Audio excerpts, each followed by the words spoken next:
SIR നടപടികൾ അവസാനിക്കാനിരിക്കെ സംസ്ഥാനത്ത് കരട് വോട്ടർ പട്ടികയിൽ നിന്ന് ഒഴിവാക്കപ്പെട്ടത് 25 ലക്ഷത്തിലധികം പേർ. 4.5 ലക്ഷത്തോളം വോട്ടർമാർ ഒഴിവാക്കപ്പെട്ട തിരുവനന്തപുരം ജില്ലയാണ് ഏറ്റവും മുന്നിൽ. എന്നാൽ ഡിസംബർ 23-ന് കരട് വോട്ടർ പട്ടിക പ്രസിദ്ധീകരിച്ച ശേഷം തർക്കമുള്ളവർക്ക് രേഖകളുമായി എത്തി പേര് കൂട്ടിച്ചേർക്കാം എന്നതാണ് തെരഞ്ഞെടുപ്പ് കമ്മീഷന്റെ നിലപാട്. 2025 ഒക്ടോബറിലെ പട്ടിക പ്രകാരം 2,78,59,855 വോട്ടർമാരാണ് ഉണ്ടായിരുന്നത്.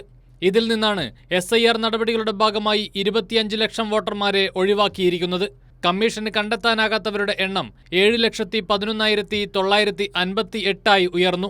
ആകെ 25,01,012 വോട്ടർമാർ ഇതുവരെ എന്യൂമറേഷൻ ഫോം തിരിച്ചു തന്നിട്ടില്ല. ഇതിൽ 6.44 ലക്ഷം പേർ മരണമടഞ്ഞതായി കണ്ടെത്തിയിട്ടുണ്ട്. 8,19,346 പേർ സ്ഥിരമായി മാറിപ്പോയവരുടെ പട്ടികയിലാണ്. 1.93 ലക്ഷം പേർ ഫോം തിരികെ തരാൻ വിസമ്മതിച്ചവരാണെന്നും കമ്മീഷൻ പറയുന്നു.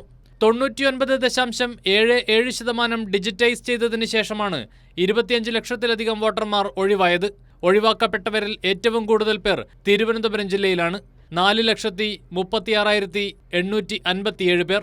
ഒഴിവാക്കപ്പെട്ടവരുടെ പേര് ഇല്ലാതെയാകും ഡിസംബർ 23-ന് കരട് വോട്ടർ പട്ടിക പ്രസിദ്ധീകരിക്കുക.